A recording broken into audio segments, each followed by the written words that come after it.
Bienvenue à la communauté des consciences qui s'éveillent. Chaque mercredi matin, écoutez une interview exclusive avec un intervenant passionné par le mieux-être, alliant un équilibre entre l'âme, le corps et l'esprit. Des personnes en quête de sens porteront leur voix au micro du podcast pour vous apporter une meilleure connaissance de vous-même, des autres et de l'environnement. Il y aura aussi bien des thérapeutes que des médecins, des auteurs, mais pas que, puisqu'il y aura aussi des artistes, des réalisateurs, des journalistes et des porteurs de projets sens. Mon objectif est qu'après chaque interview, votre énergie se sente décuplée, que vous soyez reboosté pour croire en vos rêves et pour continuer votre cheminement personnel.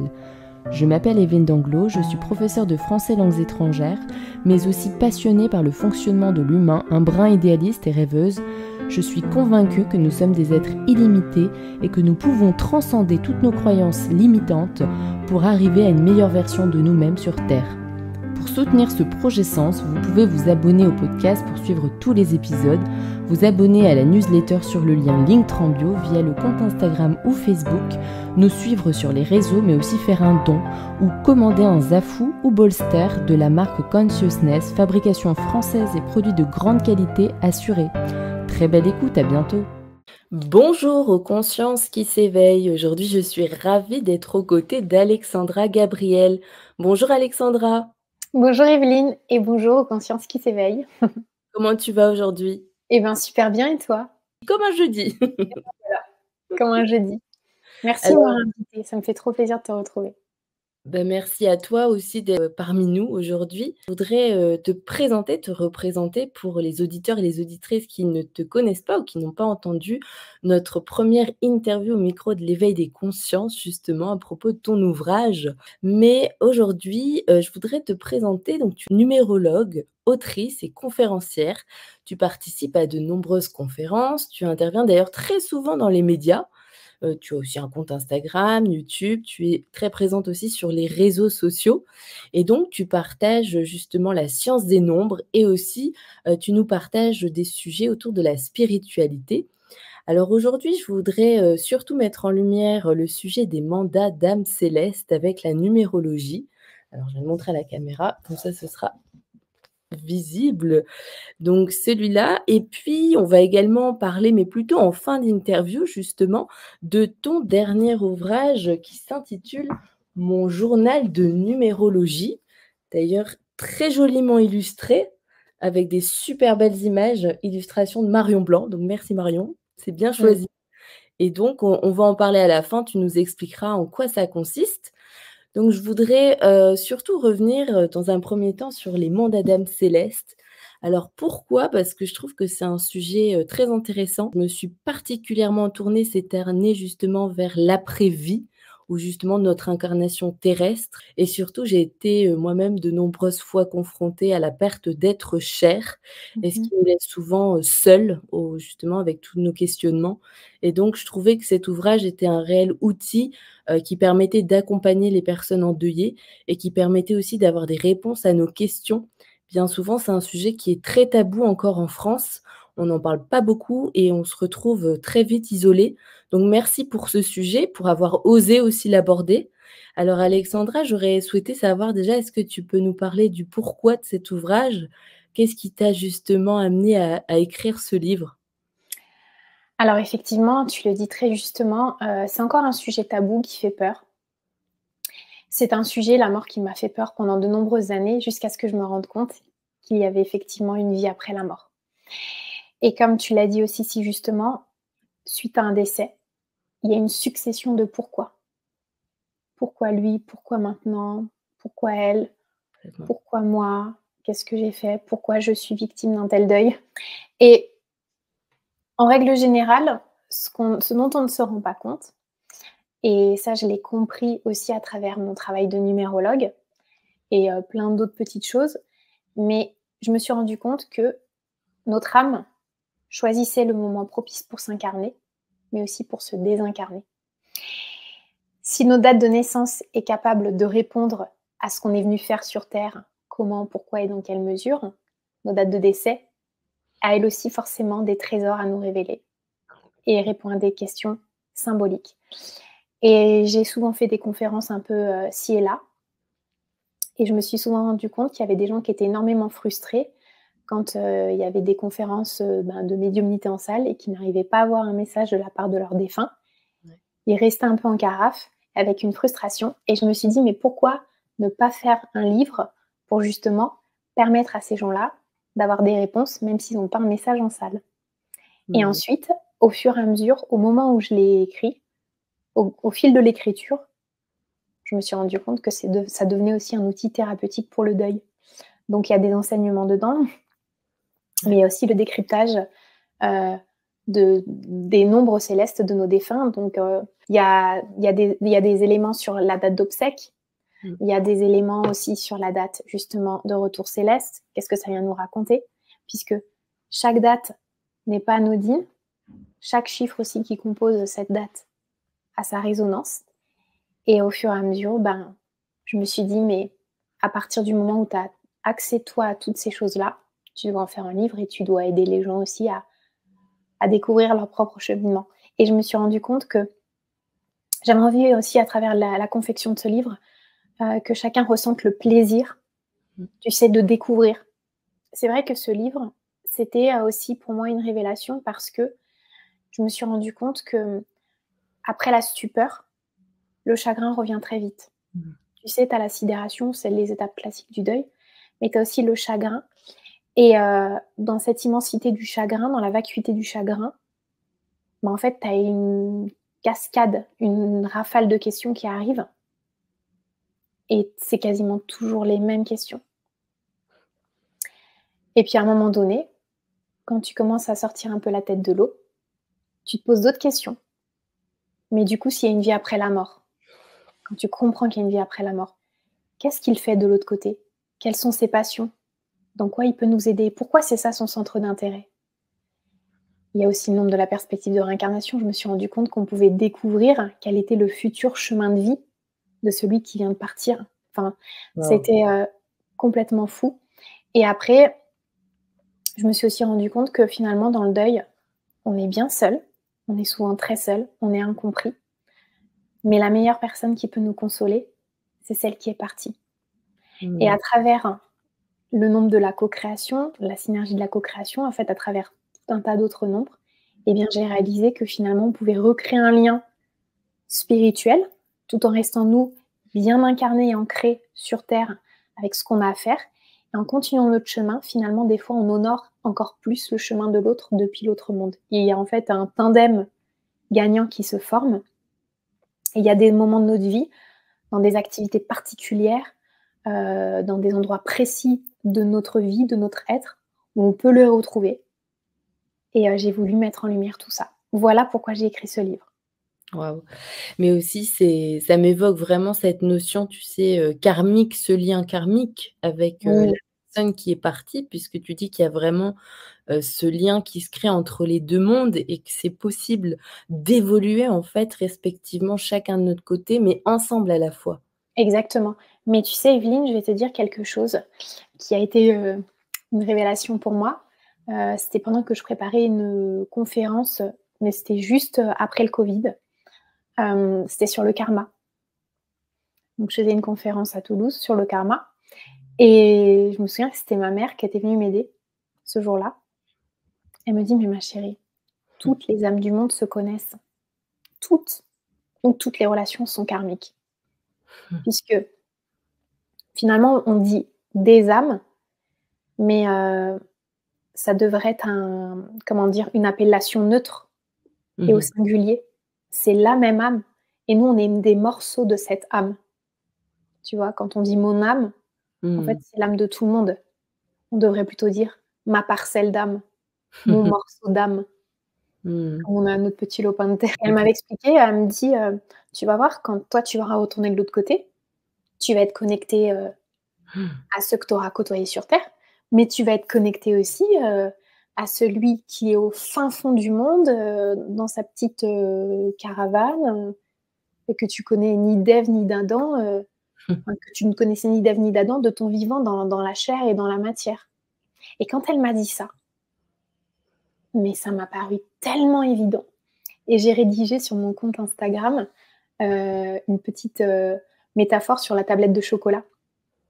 Parce que je lui ai dit: «Mais maman, en fait, c'est comme si on était En fait, que l'âme du monde, tu dis que c'est une énorme fève de cacao, c'est une énorme tablette de chocolat, et chacun de nous est un carré. Elle me dit, mais exactement, c'est exactement ça. Et tu as des carrés de toutes les saveurs, de toutes les senteurs, de toutes les couleurs. Et en fait, c'est ça. Donc, pour moi, la notion de karma, c'est une notion évidente et essentielle, mais c'est une notion qui est un petit peu truandée, tu vois, un petit peu galvaudée. Parce qu'on y met tout ce qu'on veut. Il y a aussi beaucoup, souvent, l'histoire des flammes jumelles, tout ça. Donc, je suis un peu prudente avec ces notions, même si je sais que, oui, toutes les relations sont absolument karmiques. D'accord. Mais là, je suis en train de m'intéresser à fond sur la quantique. Parce que la rédaction de mon livre, qui est à paraître en mai, m'a énormément plongée au cœur de toutes les questions quantiques. Puisque j'ai un protecteur qui m'a donné des pistes d'introspection, de réflexion, etc. Et ça a été détonnant pour moi. Et c'est fascinant, tu vois. Mais je me suis surtout rendu compte que les missions de nos défunts, elles sont finalement totalement cohérentes avec ce qu'ils ont loupé un peu sur Terre, ce dans quoi ils auraient dû exceller, ce dans quoi ils étaient attendus. Un peu, j'ai envie de dire, j'ai envie de parler de trains qu'ils ont loupés. Ils sont donc attirés parce que nous, on vit. Quand on vit des émotions similaires à ce qu'eux, ils ont vécu, qu'ils ont dépassé, ou ce sur quoi ils se sont foirés, si je puis dire ainsi, ils arrivent et ils disent, voilà, si toi, tu gagnes dans ta condition, nous, on gagne aussi. Si quelqu'un sur Terre réussit, ça va alléger le fardeau de la question, de la problématique. Et c'est tout le monde qui gagne. C'est toi dans cette vie-là, et c'est nous dans les prochaines incarnations. D'accord, ouais, Il y a complètement. quelque chose de fou et d'insensé comme ça. Ouais. Je voulais aussi revenir à Alexandra, justement, tu parles de réincarnation, donc cette notion de réincarnation, et aussi, moi, il y avait quelque chose qui m'avait frappée, en tout cas, c'était, tu sais, quand tu cites, justement l'auto-évaluation de l'âme, et après tu parles de cette réincarnation. Est-ce que tu peux nous éclairer un peu plus à ce sujet? Merci de me poser cette question, Evelyne, parce que j'étais la première à dire: «Une vie sur Terre, c'est trop relou, je ne reviens pas». Et je me suis rendu compte que c'était comme un appel et une évidence. Et finalement, on choisit pas comme on choisit un menu sur la carte d'un restaurant. C'est-à-dire qu'à partir du moment où tu retournes de l'autre côté, tu es tellement dans la justesse, dans la droiture, dans la rigueur, dans la bienveillance, dans la bonté, dans la vérité et dans la vigilance de toute chose. Et surtout, surtout, et ça c'est pour toutes les âmes. Alors moi, c'est ce qui m'a été donné, hein. Je dis pas détenir la vérité absolue, mais c'est ce que j'ai compris et constaté. Peu importe le départ, peu importe les circonstances, peu importe le moyen, il y a un moment donné où l'âme, elle retrouve sa pleine puissance et sa pleine conscience et pleine connaissance. Même si c'est fulgurant, c'est évident. Et à partir de ce moment-là, on a toutes les réponses à ce qu'on aurait dû faire. Et c'est comme ça qu'on choisit de se réincarner. Tu sais, c'est comme si tu étais au bord de l'eau, tu sais à peu près nager, et tu vois un enfant qui se précipite. Tu vas pas réfléchir. Tu vas aller le sauver. Tu vas sauter. Tu vas aller le sauver.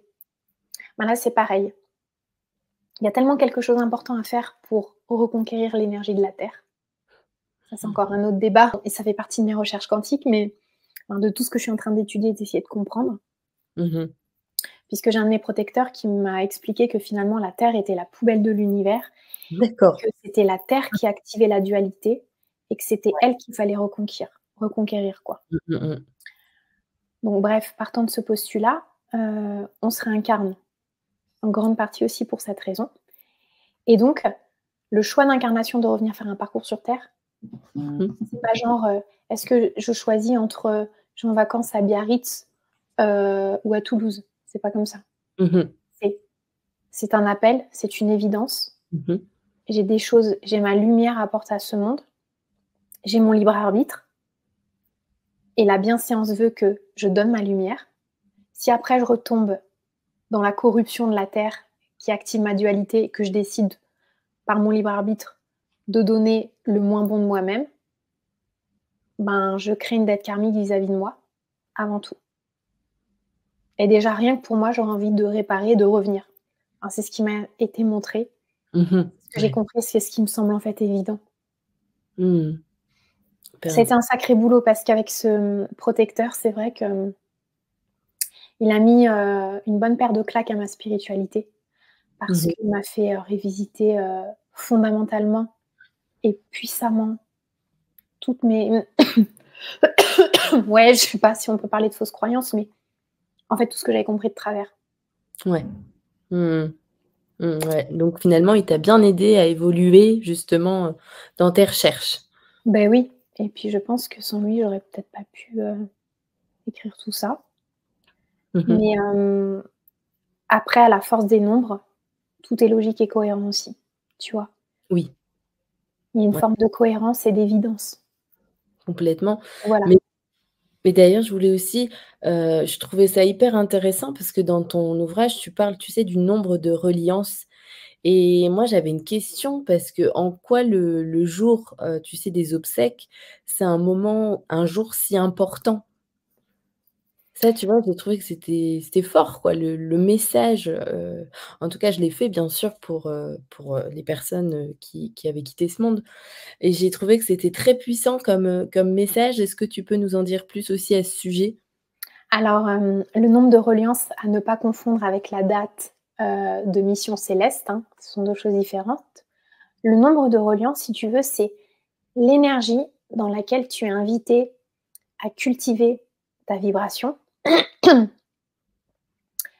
pour, quelque part être disposé à ressentir en mieux ton défunt. C'est en gros, c'est ça. Grosso modo, c'est ça. C'est l'énergie dans laquelle tu dois te projeter et les, vibrations que tu dois cultiver Mmh.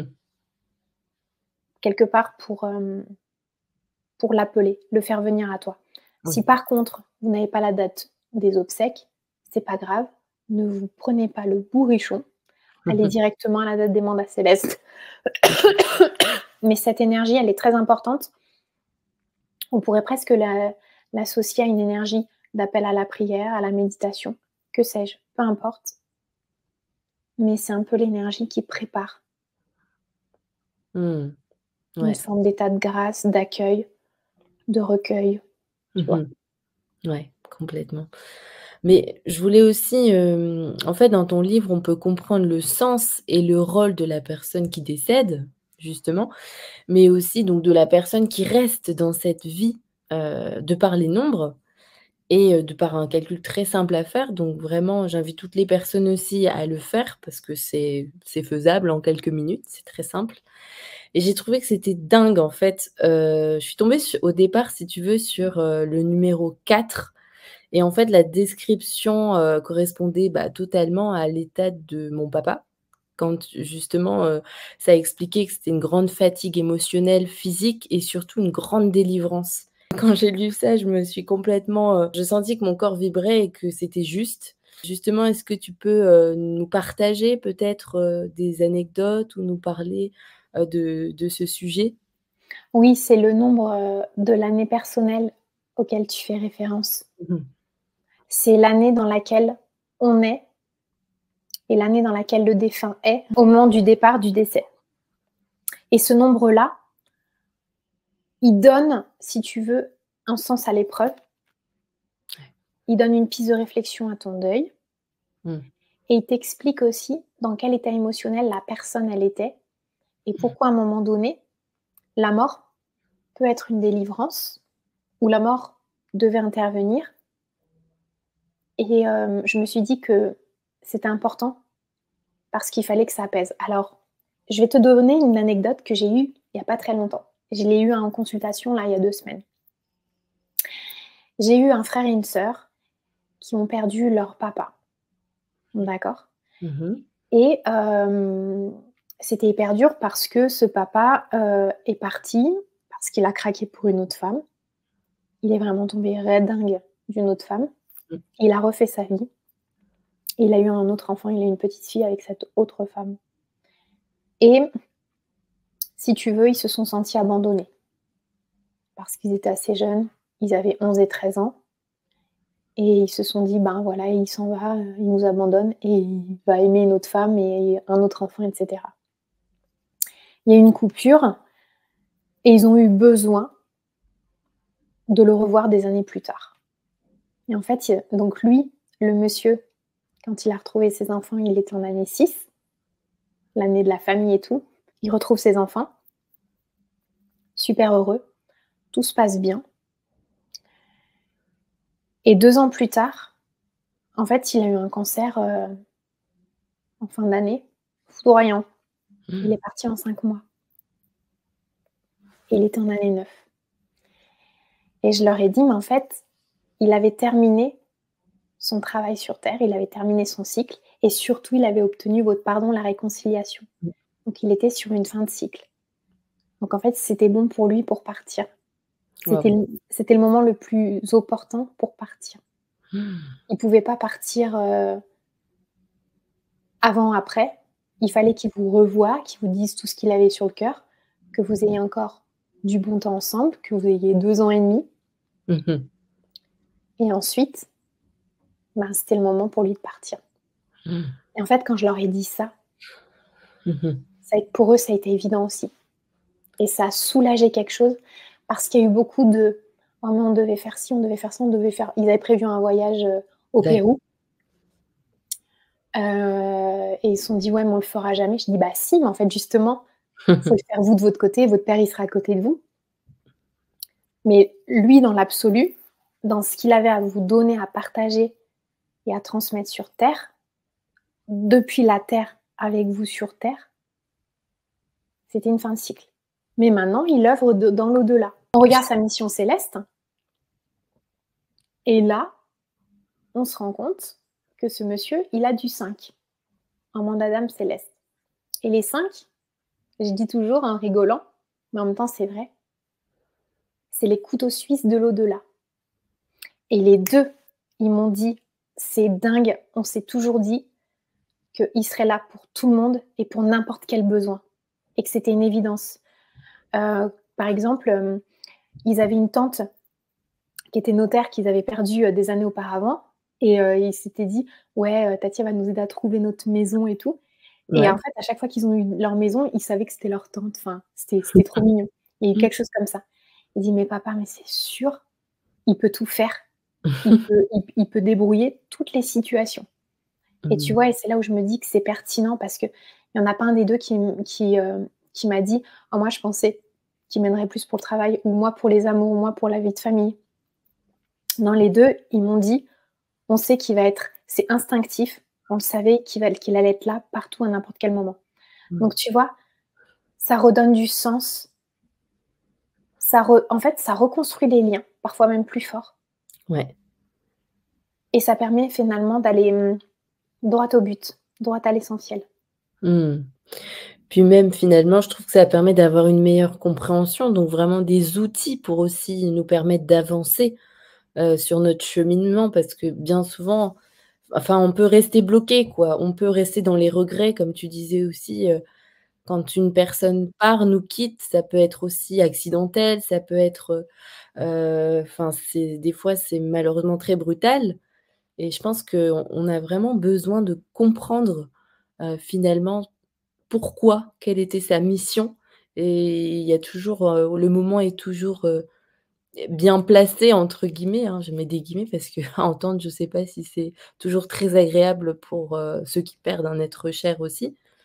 Mais je trouve que c'est hyper aidant et hyper éclairant pour toutes les personnes justement. Donc merci beaucoup Alexandra pour avoir enfin écrit un ouvrage pratique, concret où on peut vraiment se laisser guider par justement les nombres. Donc c'est hyper éclairant. Mon outil de prédilection, les nombres Complètement. et puis Alors ça redonne du sens et ça permet de pas se perdre mmh, parce qu'il y a les questions essentielles, tu vois, qu'on se pose suite à un deuil. Qu'est-ce que j'aurais pu faire? Pourquoi lui? Pourquoi moi? Tout ça. Mais il y a aussi des questions, parasites. qui nous Mmh. font du mal pour rien. Et moi, c'est ces questions que j'avais envie un petit peu d'éradiquer, heu, de la tête et du cœur des gens pour qu'ils aillent vite mieux. Mmh. De se poser d'autres questions. Au lieu de Bien sûr. dire: «Mais qu'est-ce que j'aurais pu faire?» c'est: «Bon, qu'est-ce qu'il fait maintenant? Comment je peux l'honorer?» Enfin, tu vois, Oui. c'est ces questions. Ouais, ouais, complètement. Et puis tu sais, je me rends compte, je te partage ça parce que dans les statistiques aussi, tu sais, des sujets écoutés par les auditeurs et les auditrices, je réalise qu'il y a énormément justement de gens qui sont attirés aussi par ces questions autour du deuil ou alors de tout ce qui est, karmique ou familial. C'est vraiment des sujets qui sont, éclairés et qui sont très écoutés parce qu'on a besoin en fait de réponses. On a vraiment besoin de se sentir soutenu, donc c'est important aussi d'avoir des témoignages comme les tiens, même dans ton ouvrage. Il y a des témoignages qui nous permettent aussi de comprendre et de voir que, bah, ça touche tout le monde. Oui. Et puis, il y a quelque chose d'important aussi. Moi, il y a quelque chose que je sais, que j'ai compris il y a longtemps, mais ça fait du bien de le réentendre et de le savoir. Le lien d'amour, il ne meurt jamais. Mmh. Il est jamais coupé et même, par exemple, tu vois, des fois, ça arrive beaucoup plus qu'on ne le croit. S'il y a une dispute avant la mort, Ouais. tu sais, des fois, ça arrive. Mmh. Dernier coup de fil, dernier repas, on s'est engueulé. Mmh. Tu fais quoi avec ça? C'est dur. Ouais. Mais en fait, de l'autre côté, le défunt, c'est oublié pour lui et Oui, ça, tu c'est un truc que j'ai vu, qui est impressionnant. Bah, merci de le préciser, tu en parles dans ton ouvrage et c'est vrai que c'est important pour y avoir été confronté sincèrement, oui, tu peux nourrir des regrets Mmh. pendant des années. Mais Alors faut pas rester là-dessus. bah, oui, comme tu dis de l'autre côté, alors est-ce que tu peux nous parler justement de cette bienveillance, cet amour inconditionnel qui est de l'autre côté? Alors, dans ce qui m'a été permis de voir, à travers une petite lucarne, hein, parce que, j'ai pas tout vu, j'ai pas encore tout compris, j'ai pas tout expérimenté et sans doute je n'expérimenterai pas tout parce que, ben, c'est peut-être pas aussi, mon devoir. Mais, moi je suis beaucoup, au contact de ceux si tu veux, en fait, je me suis rendu compte au fil du temps que on me permet de voir ce que les gens s en fait, la meilleure version et l'aspiration, les trésors cachés des gens. D'accord. Qu'est-ce qu'ils auraient pu faire? Quels sont leurs dons, leurs talents? Et quels étaient leurs dons, leurs talents cachés et qu'ils n'ont pas utilisés sur terre? Et du coup, ce qu'ils exploitent de l'autre côté. Donc je suis beaucoup mise au diapason, des missions secrètes de l'âme des uns et des autres, si je puis Mmh. dire, de ces défunts aussi parfois et je suis aussi beaucoup mise en reliance avec tout ce qui est en lien avec, la réparation et j'ai pas donné ça de mon vivant alors que j'aurais dû et dans ce que j'ai vu, c'est que quand tu passes de l'autre côté, le défunt, il a comme un livre ouvert, un accès total à l'âme et au programme d'âme de tous ceux qu'il a côtoyés et par exemple, si quelqu'un va prendre conscience de lui dans 20 ans, par exemple, je vais te donner un exemple très précis. Tu peux avoir un grand-père qui part, un grand-père qui part et qui connaît pas ses petits-enfants ou un papa et il se rend compte que le petit enfant en question, il a 1 an et que cette personne-là, vivante sur terre, qui a 1 an aujourd'hui, à ses 25 ans, elle va avoir envie de le connaître. Mais pendant 24 ans, elle va pas du tout penser à lui. Et d'un coup d'un seul, elle va prendre conscience de son existence, elle va se mettre en connexion avec lui. Et ben lui, de l'autre côté, il le sait déjà, et il est déjà en train d'œuvrer à partir de cet instant T pour que tout le ramène à lui. En fait, tu as un livre ouvert et tu as accès à tous les trésors en tant que défunt, qui sont les tiens, et qui sont aussi ceux des vivants. Mmh. Et donc du coup, tu comprends le pourquoi du comment de certaines réactions, tu comprends les disputes, les prises de bec, dont tu as été parfois toi aussi responsable, dont les autres ont parfois été responsables, ou les 2 en même temps. Ouais. Et c'est tellement un jeu d'enfant, des fois, à leurs yeux. Alors je dis pas pour toi, hein, je parle pas des drames, mais je parle, surtout des petites guéguerres, c'est souvent des guéguerres, d'ego, de jalousie, d'envie, des histoires d'argent. Il y a Mmh. beaucoup de ça, de l'autre côté. Mais tu tellement après les tenants et les aboutissants de tout dans ta condition de défunt, enfin d'âme, de morceau d'âme désincarnée, que tu es capable de tout retracer Mmh. et d'aider, en fait. Et comme tu comprends, tu es dans une forme de bienveillance, enfin, tu es pas dans une forme, tu es dans la bienveillance, dans un état d'être total. C'est des choses qui m'ont été montrées et que j'ai ressenties par le prisme de mes défunts. Et ça a été à travers beaucoup des voyages astraux. Donc c'est même pas, je le ressentais, je peux même pas le ressentir comme eux, ils le ressentent à 100%, tu vois? Mmh. Ouais. Mais c'est d'une force et d'une bonté, c'est éclatant, en fait, ça transcende tout. Mmh. C'est-à-dire Mmh. que je me suis rendu compte qu'il y avait des défunts qui, de l'autre côté, étaient encore plus près de leurs ennemis pour les aider D'accord. qu'on aurait pu le croire. Enfin, c'est C'est vrai que nous, avec notre œil, humain, terrestre, incarné, ça semble, incroyable ouais, et pourtant, mais c'est pas la même notion pas la même parce qu'on n'a notion. pas tous les paramètres. Ouais, complètement. J'avais aussi, en fait, je voulais revenir sur, justement cette synergie de co-création.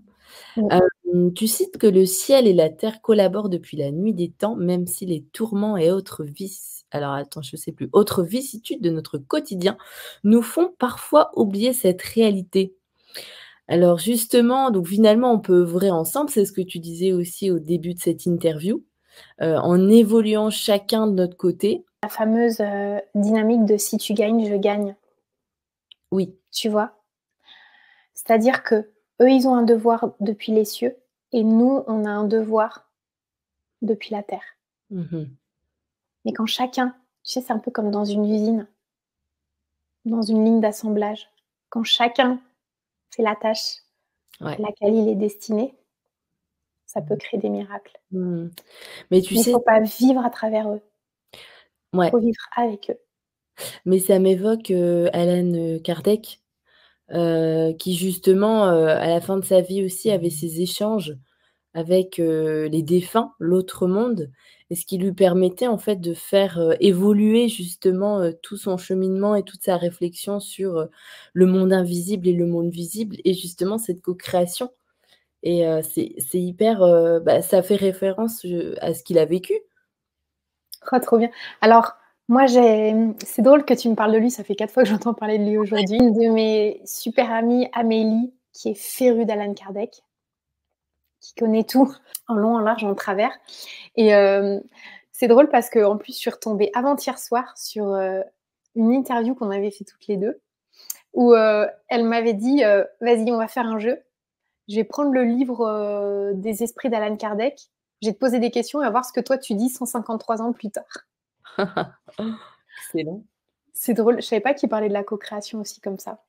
Mais écoute, moi j'avais vu, un reportage, tu sais, sur, Inexploré et puis, ouais, c'était intéressant parce qu'il me semble vraiment qu'à la fin de sa vie, il a justement ce lien entre ces 2 mondes et ça lui permet vraiment d'avancer, en fait, sur, justement comment communiquer avec eux quelque part et comment réussir à répondre à des questions existentielles qui nous font évoluer aussi sur notre cheminement terrestre, quoi. Un truc que j'ai compris il y a 2 ans, hem et c'est cette phrase: «Si tu gagnes, je gagne». Ouais. Cette phrase de mon protecteur: «Si tu gagnes, je gagne». Hem, c'est important de les avoir à nos côtés. Oui, c'est important de comprendre ce qu'ils font dans l'au-delà, oui, mais c'est aussi tout important de continuer à incarner, Ouais. nous, notre chemin et de pas vivre, comment dire? À travers eux, oui et par procuration Mmh. ou dans l'attente d'eux. C'est en étant dans l'action, dans la création, Bien dans sûr. la créativité qu'on a les meilleurs cadeaux. Ça, Mmh. par contre, c'est incroyablement vrai. Mmh. Merci de le préciser. C'est important finalement de vivre cette vie physique en fait, d'être Mais actif oui, et pas non plus passif en se ah mais disant: bien «Tout sûr. va bien, j'ai demandé» ou où j'ai parlé, à tel défunt. C'est important vraiment que tu le Mais c'est précises. sûr. Mais tu précises aussi quelque chose d'autre dans ton ouvrage aussi. Tu expliques qu'il faut pas, croire qu'on les dérange, parce que des fois, tu as des questions qui te reviennent souvent sur, Mmh. est-ce que c'est bon de faire appel à nos défunts? Ça, c'était, je me rappellerai toute ma vie. C'était drôle d'ailleurs. C'était une situation un peu cocasse. C'était avec un autre protecteur, Pascal. Hem, je lui avais dit: «Mais comment tu peux me parler maintenant? Tu es pas censé être en temps de repos». Et tu sais, dans son silence et dans la manière dont il s'est pondéré, Mmh mh. je me suis rendu compte de l'absurdité de ma question. Il m'a dit: «Mais Alexandra, qui est fatigué aujourd'hui? Qui dort pas? C'est toi? Parce que moi j'ai un corps. Mmh. Est-ce que je suis fatiguée? Non». Il dit: Arrête de croire, d'écouter des choses, de lire des trucs à droite à gauche». Et en fait, à partir de ce moment-là, j'ai arrêté, j'ai compris, j'ai arrêté de lire et d'écouter parce que je voulais plus être influencée et je voulais faire ma propre expérience et je voulais voir comment ça allait marcher pour moi Ouais. et comment ça allait œuvrer en moi. Et ces histoires de temps de repos ou autres, ça a été des questions clés et en l'occurrence aussi: «Est-ce qu'on vous dérange?» Non, on n'a pas la ils ont pas la même notion du temps que nous, du tout, Mmh. mais du tout. C'est-à-dire que notre vie terrestre, pour eux, c'est même pas l'équivalent d'une heure, quoi. Donc c'est comme si, je te disais: «Oh là là, Evelyne, désolée, je vais te prendre, tout ton temps». En fait, je te prends une demi heure, quoi, une heure. Mmh. Ouais, En fait, c'est rien pour toi. complètement, ouais. Alors que même si nous, on a besoin d'eux toute notre vie, pour eux, ça restera toujours qu'une demi heure. Ouais. Nos Mmh. 80 ans à nous, nos 90 ans à nous, ça restera même pas une demi heure, quoi. Quand j'ai vu ça, pareil, une fois, je me demandais, j'ai dit: «Mais comment tu peux être à côté de moi, et à côté, de tes filles, de tes parents ou même ma mère, comment tu peux être à côté de moi, de Geoffrey?» Et en fait, ça fait, tu sais, comme des petites poupées russes. Ouais. Ils ont comme, le don d'ubiquité. Si par exemple, au même moment, mon frère et moi-même, on appelle notre mère, hop, elle se divise en 2. Il y a une partie, en fait, il y a un clone d'elle chez Geoffrey et un clone d'elle chez moi. Mmh. Ouais. Et si par exemple, pendant, je sais pas moi, une journée commémorative, on dit tous, «Bah tiens, on va rendre hommage, à maman». On allume une bougie, le jour, de sa date de retour céleste. On fait tout ça à 17 heures et que dans la famille, on est 50 à le faire. Il y aura 50 mamans à côté de chacun de nous. Tu vois? Enfin, Oui. et c'est Mmh. c'est dinguissime. Ça, par contre, je l'ai eu en voyage astral. C'est d'une beauté. Ça, Mmh. ça m'a Mmh. bouleversé ça. Ouais. Ça, c'est un des Belle trucs qui m'a le réalité. plus bouleversée.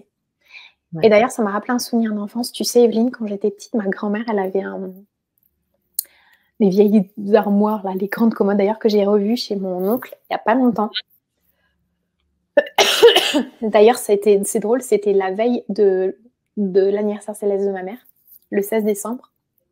Elle est partie un 17 et tu sais, j'ai revu cette armoire dans le garage de mon oncle qui était à ma grand-mère et quand j'étais petite, je savais qu'il fallait que je photographie cette image dans ma tête, que c'était important.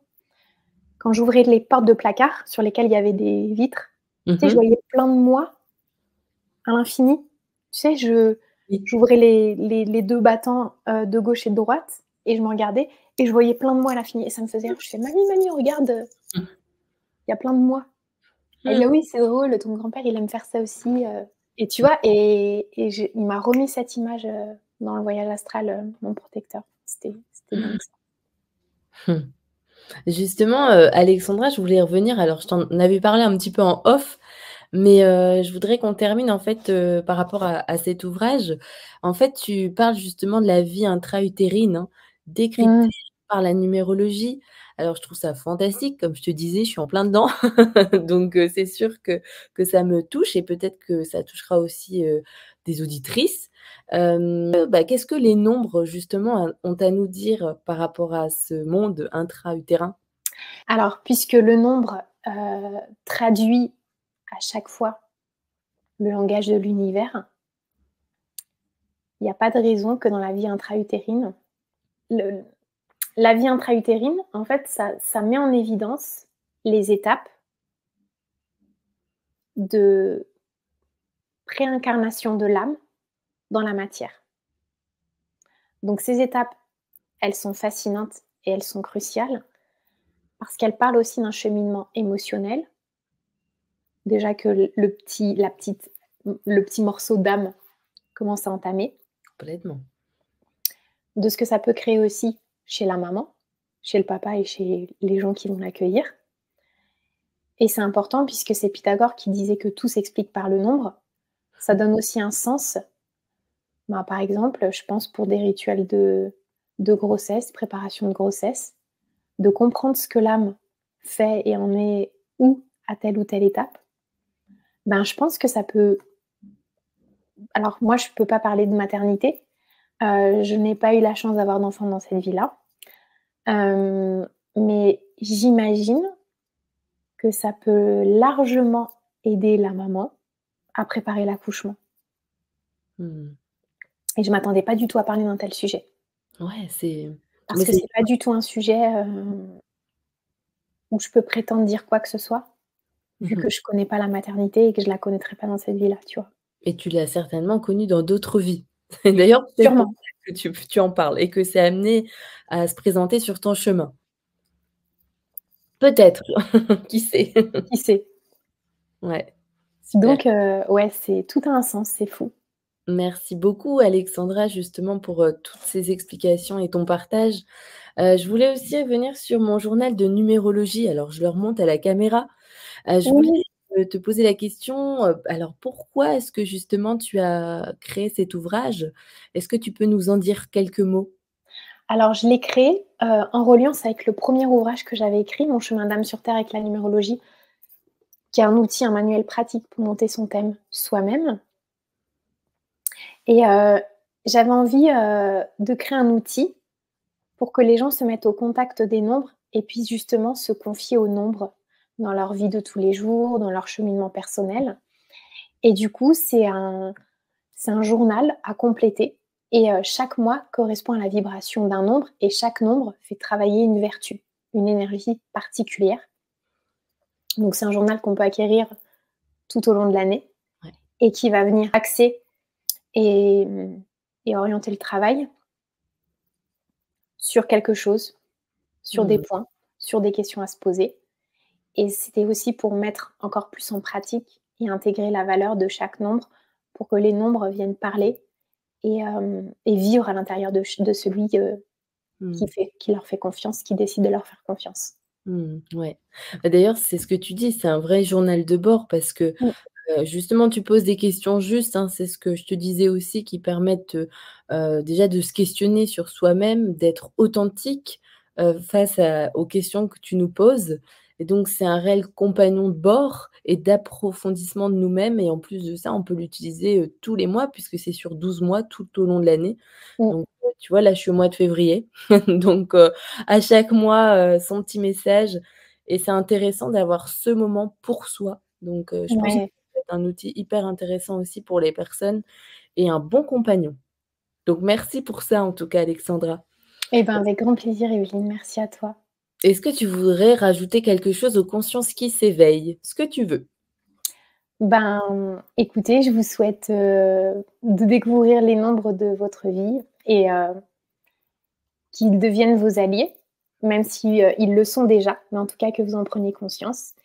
Et pour les personnes, qui sont en deuil, Mmh. n'oubliez jamais que l'au-delà ne nous lâche jamais la main. Merci beaucoup, merci pour tous ces messages et puis merci pour cette discussion. C'est toujours un plaisir de te recevoir, c'est toujours authentique. Merci à tout le monde aussi de nous avoir écoutés. N'hésitez pas à commenter, à partager cette vidéo si ça peut aider. Je suis certain que ça peut aider et donc je vous souhaite à tous de passer une très belle journée et Alexandra, à bientôt. À très bientôt, Evelyne, merci pour tout. Au revoir.